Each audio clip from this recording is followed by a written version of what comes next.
Okay, so welcome everyone, and thank you for joining us today in our InfoSec seminar organized by the Information Systems Security and Assurance Management Department in Mihalshan School of Management. We begin our September InfoSec seminar by acknowledging that although this seminar is being held virtually, Concordia University of Edmonton is located on Treaty 6 territory and a traditional meeting ground and home for many indigenous peoples, including Cree, Salto, Blackfoot, Métis, and the Nakota Sioux peoples. We respect and acknowledge this.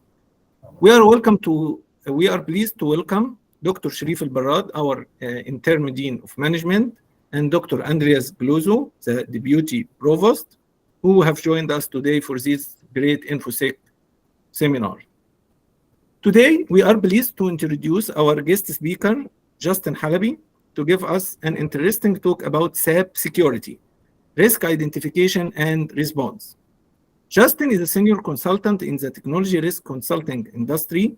His experience primarily includes leading and performing the testing of general and application IT controls, financial system controls, and their respective environments for both integrated and internal audits, with a focus on public PCAOB entities. Justin's additional responsibilities include the coordination and review of control walkthroughs and associated evidence, as well as steering frequent touch points between the client's IT and financial audit teams. Along with IT audits, Justin has also conducted comprehensive IT assessments related to ERP system implementations and their associated technological risks. Prior to joining KPMG, Justin was a technical writer at a Canadian-based technology firm. In this position, Justin prepared standard operating procedures for transformative technologies and processes aimed at providing digital services to youth with ASD. Thanks, Justin, for being with us today and sharing your experience with our audience. Just two quick notes. During the presentation, microphones will be turned off to avoid interrupting the speaker. At the end, we will have 10 to 15 minutes for questions, and the microphones will be turned back on. Please limit yourself to one question to give opportunity to other participants to ask. If we have enough time, please feel free to re-ask again. Please be sure to provide us with your name and the email address in the linked form so we may send your certificate of attendance. I will share the form with you in the chat area. That's it from my side. Thank you. Please go ahead, Justin. Thanks, everyone, for joining again. So I'll just reintroduce myself briefly. My name is Justin Halabi. I'm a senior consultant on the KPMG team here in Edmonton, primarily performing IT audits for different types of entities. My specialty is to do audits for PCAOB clients, meaning that they have entities not only here but internationally, for example, like in the United States. And basically what my role entails is the testing, both the design and operating effectiveness of IT controls. Now, IT controls can be manual or automated, but we'll get there. The purpose of this presentation, why I wanted to present, was more focused on SAP. Now, coming as an IT auditor, that's the tone of this presentation. So just based on my background and the types of testing that I've done and scenarios that we've seen from our end here on the IT audit team at KPMG, areas of focus to note of potential risk. So we'll go through those, and once we kind of go through those, the risks and some scenarios that have occurred, just wanted to then discuss, okay, what are some best practices that you can apply to mitigate or prevent, the worst from occurring. So that's basically going to be the course of this presentation. So yeah, we can get going. So while I perform basically IT audits. So what an IT audit basically is attached to a financial statement audit. So when the financial statement auditors are conducting a audit, oftentimes than not, the data that they're auditing is hosted or placed in systems. Now, for what we do is we test the design and operating effectiveness of controls related to those systems to ensure data integrity, to ensure that controls are operating effectively as designed, and as well if there's ever processes for improvement or potential observations that deviate from best practices or what's in the client's policies, then that's where we do testing, risk mitigation to bring that up. So while we're doing these financial statement audits, one of the things that we're starting to see throughout more is how to, partaking in the security of the system. Now, in this case, the topic focus is SAP. Now, we've audited other systems as well. It can be Oracle, for example, GDE, but for these purposes, we'll just discuss SAP. So basically what I just want to talk about with SAP is what areas of focus in terms of controls that can be basically opened and turned into potential threats, jeopardizing the integrity of the data stored in there and the corresponding controls.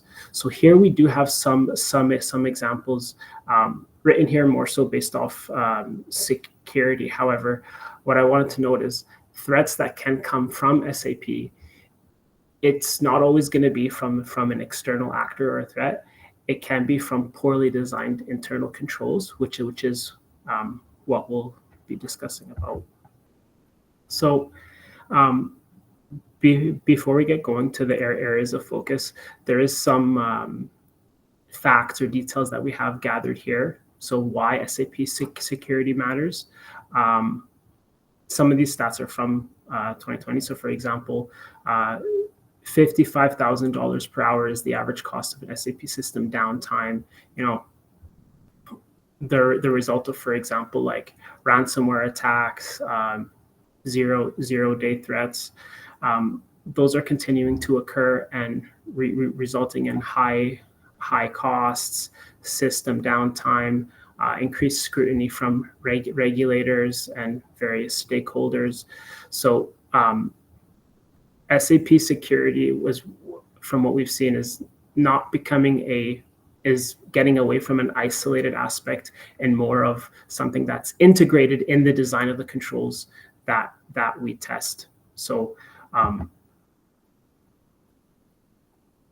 as part of our testing that we do, and right now what I'm showing you is this SAP secure map. So the secure operations map, it's basically like a ladder style. It starts from organization and drops down to process, application, and system. And it's basically a map for securing your entire SAP environment. Now, the area that we'll be focusing on today is the application side and related to security hardening.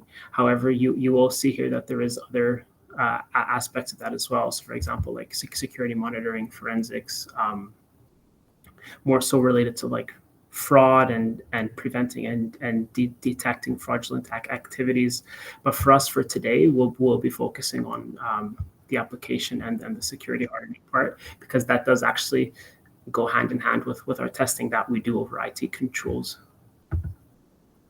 So kind of to jump back to what I was discussing earlier about kind of what we do as part of our team within KPMG. So we test IT controls. Now, IT controls can be classified into kind of two groups. We have manual and we have automated. So for example, manual, we can take an example of program changes, right? So if you take any example, if you take a type of change, for example, let's say it's the development of a new report within a system.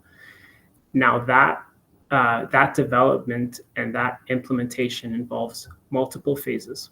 So the first phase of that is the initial development of the report within the system.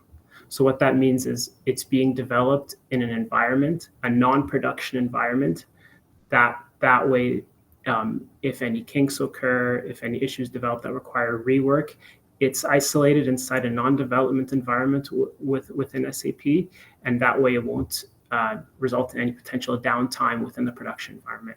So after it's developed in a development environment, it then goes into testing. Testing is also done in a non-development environment, ideally, because again, once you're going through the testing, there may be different factors or features that you want to further incorporate. So once it's been developed, it's then tested in a test environment, and that testing can be done by either IT or business. What we see is called user acceptance testing, where business is testing the control. So for example, the report, just to make sure that it's working as expected. After it's tested, it then goes into the final approval phase. So the key stakeholders of the change have signed off on it, noting that it's been developed and tested thoroughly, and now it's ready to go live. So then the final step there is going live, aka getting deployed into the production environment. Now, this area of focus here is called segregation of duties. And the big thing with segregation of duties is that you need to ensure that through those phases, in order for the change or the type of system that you're implementing to work properly, there should be a segregation of duties configured within the system. What that means is, for example, whoever is developing the change should not have access to deploy the change into production. It should not be the same individuals. If that is the case, then that person has the ability to kind of supersede all those previous processes. So for example, if the person developing this report, right, if it's been tested and approved, right, but then the developer forgets to add something or add something else that wasn't tested or approved prior, because that person has access to both, they have the ability to add that in, bypassing the manual testing and approval process and putting that into production. If an SAP environment is configured like that, then there is a serious risk of improper changes being promoted to production, causing faulty controls, potential downtime, and so forth. So that's kind of one example of a manual control where segregation of duties is key. A second case of that would be access provisioning for super user access. Now, within SAP, there is different tasks, there is different roles you can be configured to. So for example, if someone wants to post a maybe like an invoice, right? There could be an automated control that we test, noting that whoever has access to post an invoice should not have access to also approve the invoice. If that is a configuration within SAP, then that would bring, for example, like someone could be approving a PO or an invoice that does not exist, right? That leads to fraud concerns, that leads to security concerns. So segregation of duties is very key within not just SAP, but any system. To maybe give another example, within SAP, we see roles with the highest privileges. So one is called like SAP Star or SAP All. Now, those type of roles are so elevated that it would be surprising to see anyone have access to those kind of roles. So if that role was configured to someone, then they have the ability to basically bypass overrides, can basically do anything they want inside the system. And from a security point of view, you know, you want to have an environment where that's kind of like avoided, because, you know, if someone breaks something, or, you know, the scenarios are endless. Like, it's from a controls point of view, that has to be avoided. So that's kind of why I've been just talking about segregation of duties. I mean, it's inherent in manual processes, so the program change example I used, and it's also important in automated process, the configuration of access as well. So that's just one area of focus. Just wanted to note. The second area of focus we also wanted to get to, we also wanted to discuss within SAP that's important, is monitoring. Now, going back to segregation of duties, we kind of look at that and classify that more as a preventative control, meaning that if you're configured access for one role, then you're not configured for the opposite role. And that way you don't have the ability to, you know, perform a task that's kind of against your job or role. Now, here is a second area of focus that we do test in the realm of monitoring.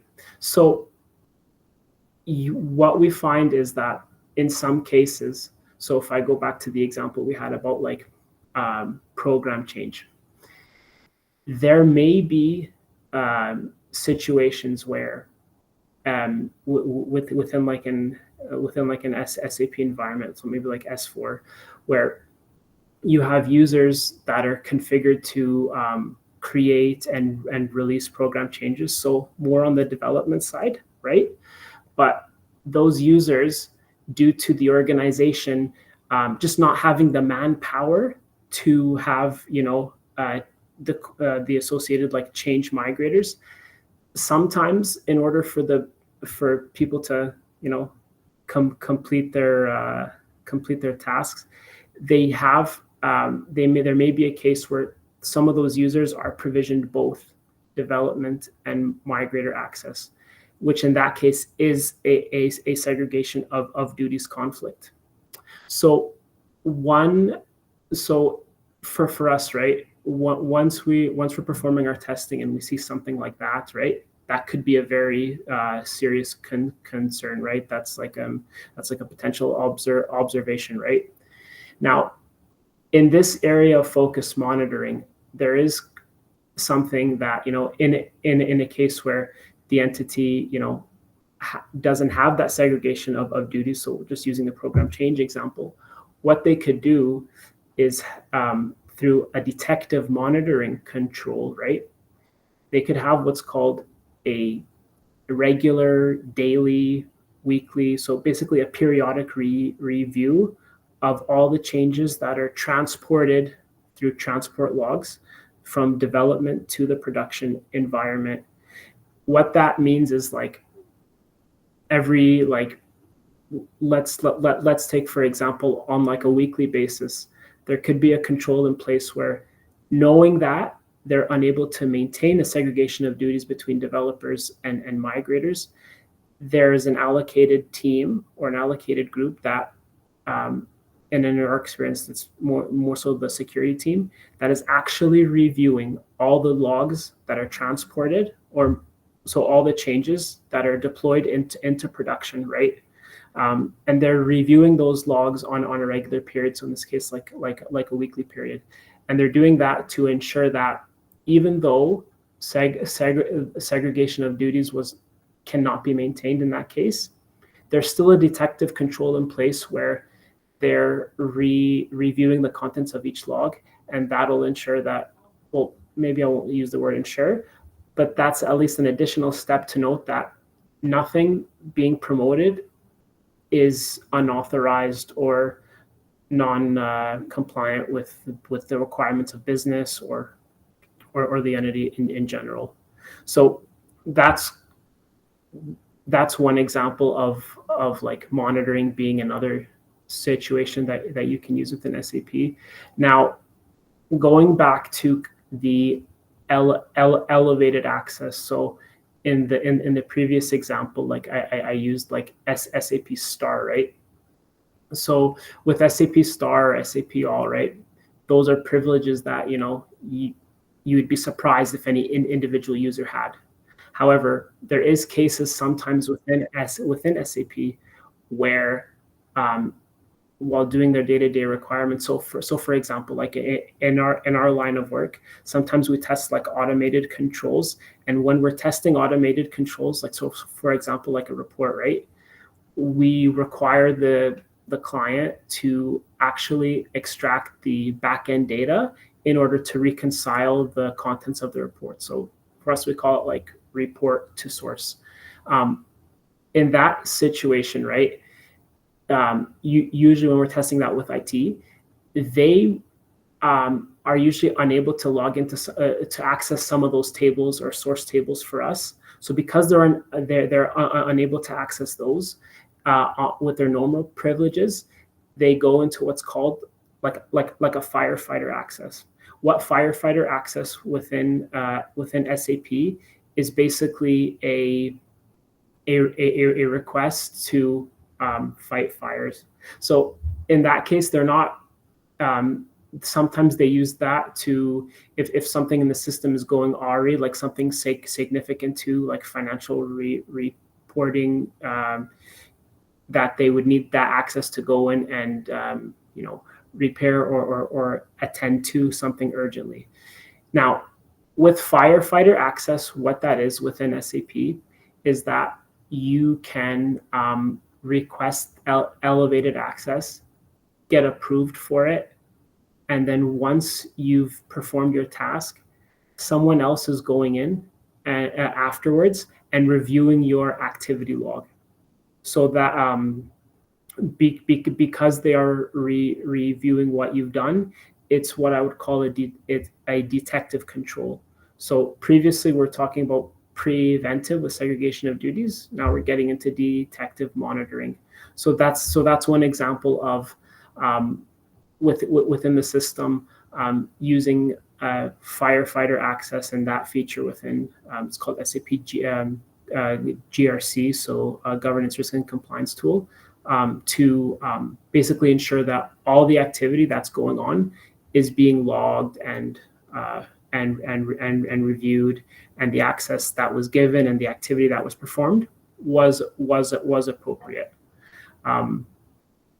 So that's kind of another example of monitoring there.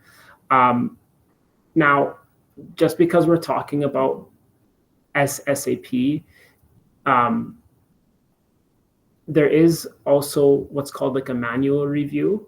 So what we also see clients do is on for example, like a quarterly basis, there is configurations within SAP that exist that for all supervisors, so for those that are configured as supervisors, they would get prompted to do what's called a quarterly access review. So what that means is on a quarterly basis, all the individuals within their team would get reviewed, their roles, their access, just to ensure if everything is accurate, or if someone for some reason has access they shouldn't have. So that's another, I would say, more of a manual detective control. It still goes through an automated workflow, because only those configured with supervisor roles would be eligible to do the review, just using SAP's features.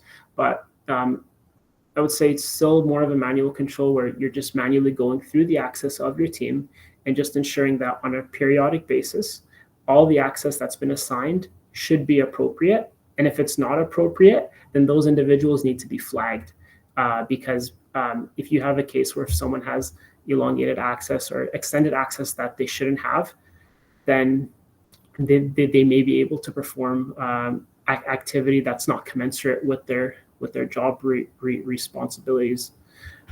So that's kind of the two areas of focus that we wanted to just touch on here. And then this slide here gives like assessing common security weaknesses within within the environment of SAP. So kind of the area that I was focusing on here was hardening. So basically strengthening your SAP system with controls such as like appropriate privileged access that's approved beforehand, before given, right? And then this following like monitoring as well. So having a process in place that after activity is performed, it's being monitored regularly. So I used some examples of firefighter access being monitored, a manual periodic access review. Another example could be if you have associated tools like outside of SAP, for example, like a QRadar tool. That actually we've seen clients actually use that, and that actually gives a daily summary of what the individuals did within the system. It does have some limitations in terms of what you can see, but again, it's just another detective control there. So that's kind of the two areas of I've been focusing on. Getting into more of a I guess cyber point of view, right? Performing regular like patching. So having those patches go on a regular basis by those authorized to deploy those into production. So having that separate from the segregation of duties between developer and migrator, if it's possible. And if it's not possible, then having a detective control to ensure that those patches went into production correctly without issues there. And then the other two areas here, right? Governance, right? Having good policies in place, specifying for for example, who in the organization should have access to what, and then getting more specific into like specific controls. So with let's take an example of like access authentication, making sure that like the passwords are have a set of requirements that's in line with industry best practices, making sure vendor seeded passwords are being changed periodically. So there's many things you can get into there, and this slide just kind of goes into more detail about that. So again, for today, kind of we focused on the security monitoring, right? Having that happen regularly by the appropriate personnel. So the other aspect also to note here is, I guess, going back to firefighter access, right? If someone's approving that elevated access, they should be the right people, right? Reviewing and approving it. There should be a workflow within SAP that is configured to go to the right people to approve those types of elevated requests in a timely basis. And then again, the rest of the slide kind of goes into other areas, having regular security investment, security assessments, right? Making sure that the system and the controls are in place, are up to date, have been tested, internally, by example, like an internal controls team prior to having the external auditors such as ourselves like kind of go in there and test them. So kind of like a first look there, having regular vulnerability scans, having regular training. So having one big thing we're also seeing lately is like just amongst our teams is like phishing schemes through email. You would be very, very surprised as to those that think something's coming from someone within their internal organization, and they end up getting led to somewhere else, and it unfortunately turns into like a cyber incident. So training is very key here. Having regular sessions, right? Going through phishing, like holding laptops and data and where to store there and how to send data. Aside from SAP, one other thing where we've gotten completely away from is really sending anything of substance or with any or anything that could identify a person within email. We use medians now, like SharePoints, for example, and so I've just basically completely gotten away from using email for anything. But again, that's email, not SAP. So kind of just to kind of like recap some big areas that we've already discussed, right? Just using this security hardening aspect, right? So secure configuration, right? Disabling or basically removing access to roles that are not relevant. So if someone has access to one function or one table, but when they were given that access, they also got access to basically, have access to a different table, completely not related, right? There, with the benefits of having like a regular access review, right?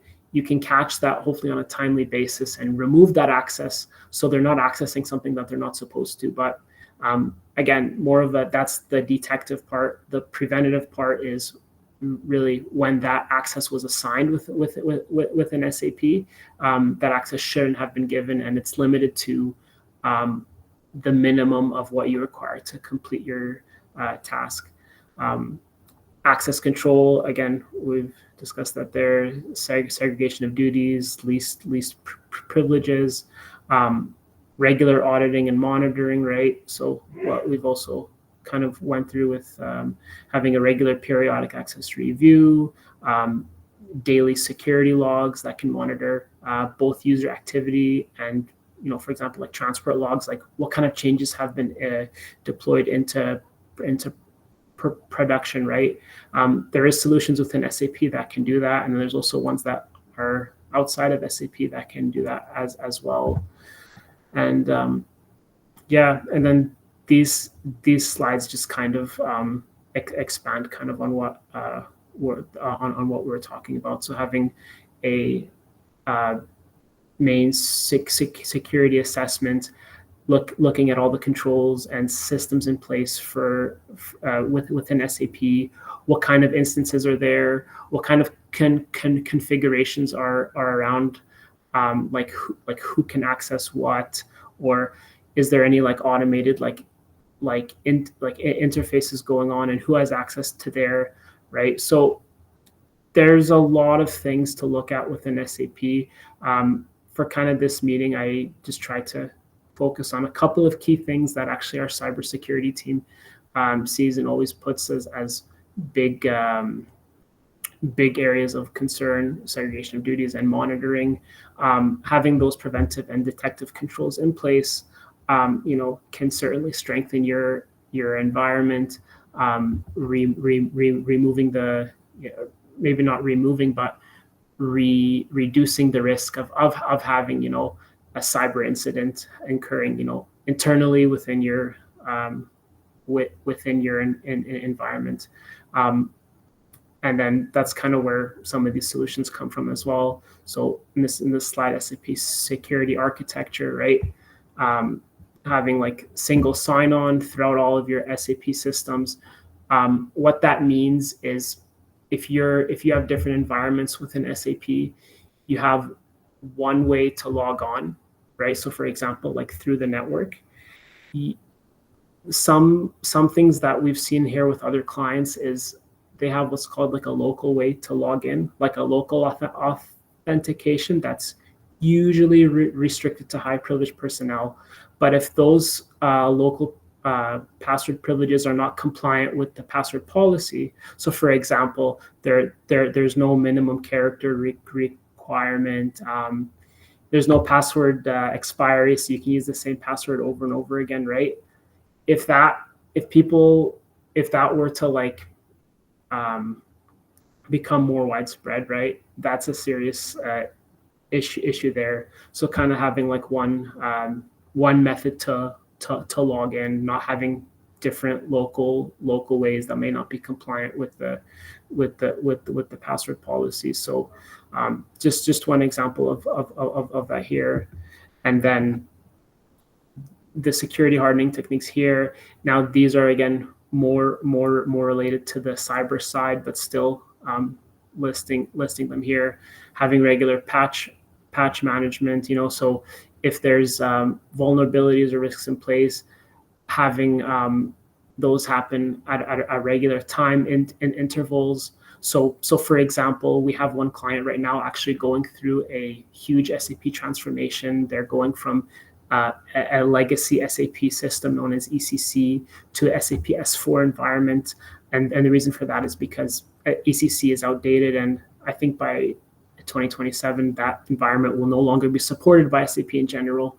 So a little bit different than just a patch, but again, having regular system updates, reviewing the systems and modules you have in place and who has access to those is important to ensuring the viability of your system and that it's protected as much as possible against potential threats.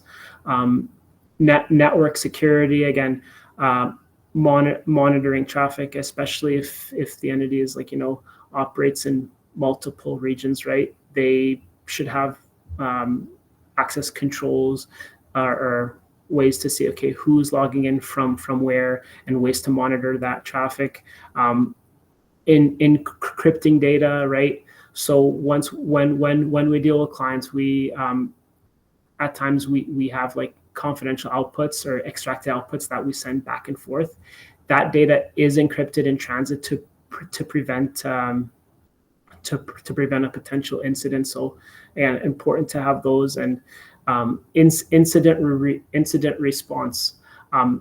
This is a big one here because if something were to occur, like a system was down, do you have the automated controls in place that it's going to go to, it's going to be alerted to the right people, and they have the experience and background to address those incidents in a timely manner.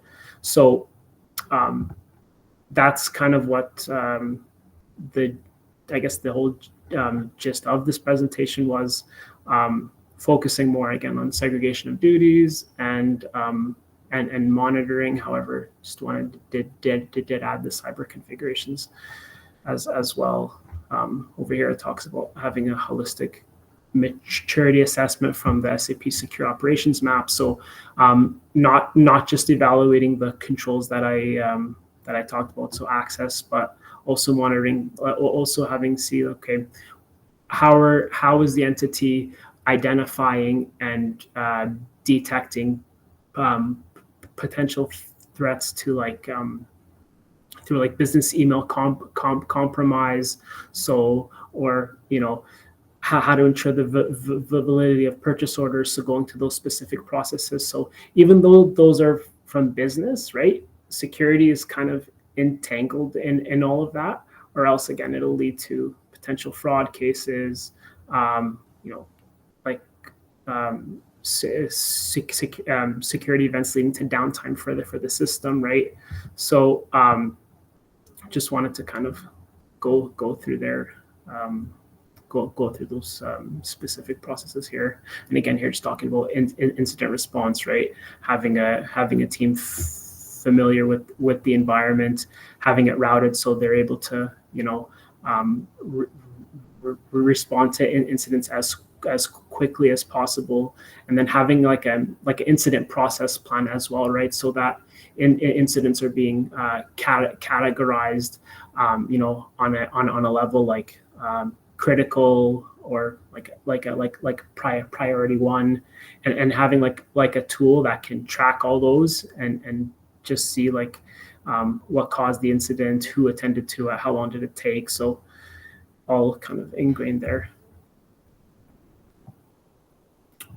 And transformation security, again, just noting that for one example here, like the client that we have transitioning from SAP ECC to SAP S4, there is so much data and data objects that need to be tested and transferred from the old system to the new. So what we're seeing with them is, okay, what kind of controls have they implemented? Have they done the proper testing in the old environment? That data can transfer as seamlessly as possible into the new one. If some data objects, for example, have 10,000 lines inside one object, is that 10,000 lines completely and accurately getting transferred into the new system? Who are the teams that are involved in there? Are they fit for their role? Are they appropriate? And have the right approvals occurred during each phase? So the testing and the migration and such. So those are the kind of things that we look at from our end. But yeah, I just wanted to give that here. And yeah, that's basically the main presentation here. Obviously, open up the floor for any questions. Again, related to more so the IT audit side, but I'll do my best to answer anything you can, anything you want to discuss. So yeah, thanks everyone very much for the opportunity. Thank you, Justin, for this great presentation. It was really like lots of information. So we will open the floor for questions. Any questions from the audience? So your mics are turned back on now. So please raise your hand if you want to ask. Yes, Ishaq, please go ahead. Justin, thanks once again for the presentation. Mine is quickly on the access review cases by supervisors periodically. So from my previous experience, what I noticed is the supervisors are the most that fall foul of a good security posture. Most of them don't end up logging into those portals to do these reviews. So let's say in SAP or from your experience, are there instances that alerts are sent to them to give them reminders to do these reviews before audit comes? Absolutely.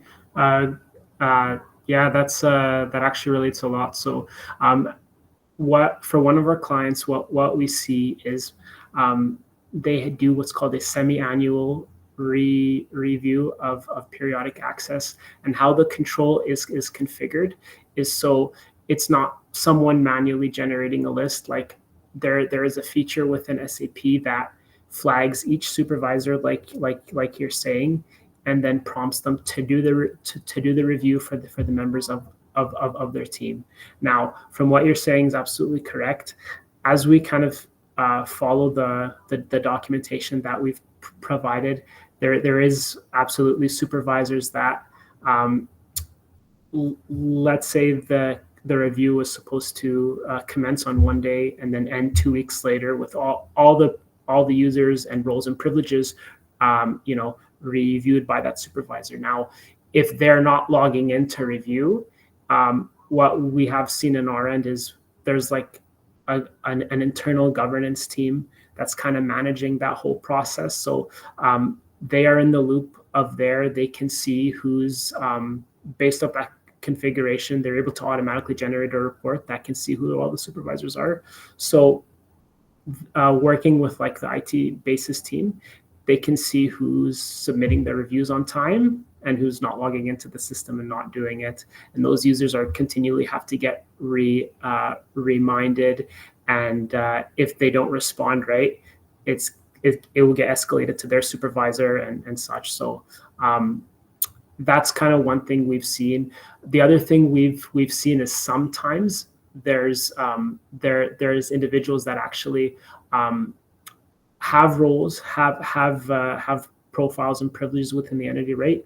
But they don't have a supervisor for some reason, or their supervisor's away or unable to do the review. Now, in that case, what would happen is the governance, risk, and compliance team, like the internal from the client, they'd actually then, on that special case, do the review themselves, right? Because if they don't, right, and that would include, like, examining the roles, comparing it with,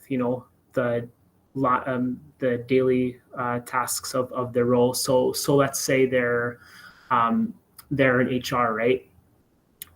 If someone was in HR and didn't have a supervisor, but someone from like a neutral party from the governance team was reviewing it, right?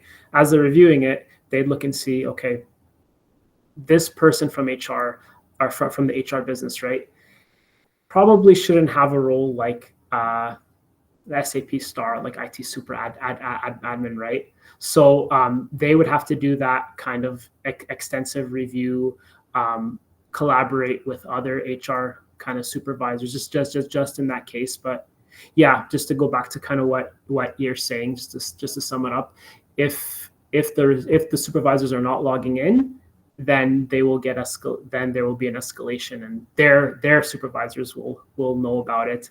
And if it's a case of there is no supervisor there or they're away, then there should be a neutral governance party within the entity to kind of do that review on their behalf. No, thank you, Justin, for the detailed answer. So, any more questions? What's that? Any more questions? Oh, okay. Yes, Nitika, please go ahead. Hi, thank you, Justin, for that detailed presentation. It was really great. I had a question. So, is this segregation of duties, the detective controls, the monitoring controls, are they applied to the cybersecurity team as well within? Like we are talking about like all the other teams and how we need to like provision access and monitor what they are doing, how they are deploying stuff into production. But is someone reviewing like what we would be doing in cybersecurity team, like what we would be monitoring and how we would be like having access provision within our teams? Yeah. So I again, right, that segregation of duties, it's I know, like we talked about it a lot, and it's from like kind of like the IT control side, but even from like the cyber side, for example, if they, one thing our cyber team does is do, like, for example, like penetration tests on behalf of the client, or regular like vulnerability scans. So that's kind of part of their own tasks. But actually, segregation of duties and monitoring is something that they actually recommended to me that I discuss about. Segregation of duties is important, not just in business or IT, so like non cyber, but really kind of like if you recall, if someone doesn't have SOD, like for example in the program change example, right?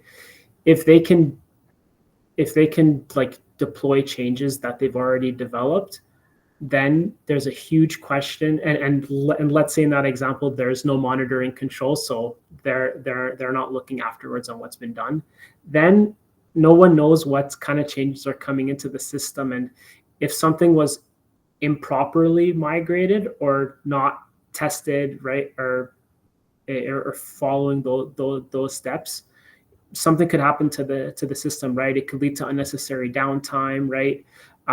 But kind of, sorry, deviating away from like I think what you're asking, but I would say yes, segregation of duties is, and monitoring is looked at from the cyber team as well. Okay, thank you for that. Great. Any more questions? Yes, Ashish, please go ahead.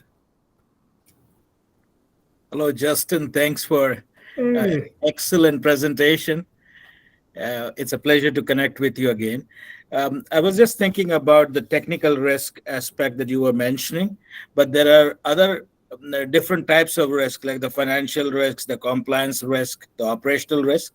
How do you manage that and synchronize all of these different elements of risk when you're dealing with this SAP technical part? Okay, so we can take maybe I can take an example of one automated control that we test.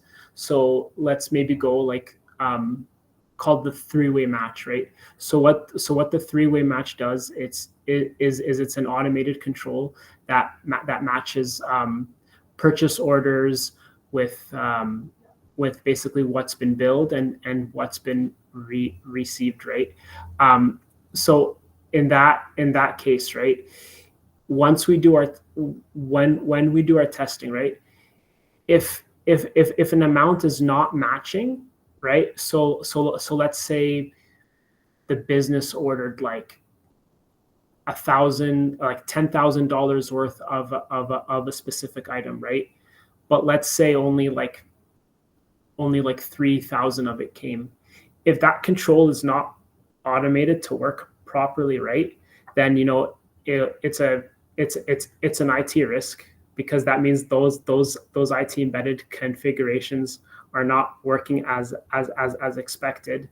It will be like a business risk as well, because now the entity is like losing out on finances, right? So if they made a PO for like 10,000 and only 3,000 came, but the system didn't check it, then that would be an issue, because then that could indicate that that issue is occurring for other POs, maybe more than 10,000, maybe less, right? So that's kind of a one of the controls we test. And maybe from a compliance point of view,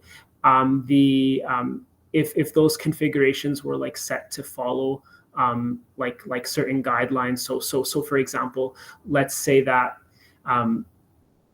for this PO amount, the entity is okay with accepting like a deviation of maybe like $100, right? Let's use that case. But if it's like $7,000, right, then that means that those are not working either. So is those kind of things, it's like depending on each kind of control, those each of those type of risks, like they do intertwine, and oftentimes they're not. That's when we have to have conversations with like those IT teams, the business, their internal compliance team as well. So when we do find issues like that, it gets fun. So if that helps. Yeah. I hear you. Thank you so much. Yeah, no worries. Thank you. So one last question from Chukuma, right? Please go ahead. All right, thank you so much, Justin. Thank you again. So sorry about the noise. I just want to ask a very quick question. In a situation where, just imagine a situation where I have a company and I'm supposed to upgrade my security, my cybersecurity space, and like for example, the example you made, that you have a company that you want to upgrade their cybersecurity systems and all that. So like in a situation where I already have a system in place and I want to upgrade my system, but I don't have enough financial means to upgrade my system, like to upgrade to the latest version. So in that kind of situation, what do you advise that I do as a company? Like I don't have money to upgrade my system. What do I do in that kind of situation? So in in the case that I used for, like, for example, with like SAP ECC, right? So in that specific case, right, that environment's actually not being supported by SAP at all in 20, I think it's 2027 or 2028. But yeah, so in that case, the business has to like if they don't upgrade to the new system, then you know, if something ever happens, for example, like they get attacked, or you know, through like a threat actor, or internally something happens, maybe like maybe they have their operations locally, and like a weather, natural disaster hit, knocking everything out, right? They won't have this any support from SAP to like kind of do that. Now, in your case, so of what you're saying, if like the financial means are difficult to do to upgrade, right? I mean, at that point, you may need to consider like maybe having like a tool selection assessment to see, okay, what kind of tools out there in terms of like cost and monitoring and control and you know, support that you get that would fit my business needs. Again, in the example I noted, because this client is with so basically with the client I was discussing, right? If they don't upgrade, they'll never get support after that. So they kind of had no choice. But if you're just like starting out and you're just seeing kind of what works best for your business and what type of business you're at, if the business you have. So if it's like a online business, if it's like construction and energy, right? You really have to then do kind of that like assessment and see like what's there, what's best going to kind of meet my needs. So unfortunately I can't like give much more details of that without knowing more, but like, yeah, it's kind of just what I say. Thank you, Justin, again for your interesting presentation. Sorry, Bushra, we don't have time for more questions. I'm sorry about that. So thank you again, Justin. Thank you, everyone, for attending the seminar. We hope to see you in our next InfoSec seminar on October 16, 2024. We will have Gabi Gamara, a senior technical cybersecurity advisor from the Canadian Center for Cybersecurity. So we wish to see you again, and have a good day. Bye. Thank you, everyone. Right. Thanks so much, Justin. It was a great talk. Thank you so much. Thanks. Thank you. Talk to you soon. Bye. Thanks, Justin. Take care. Bye. Thank you. Thank you.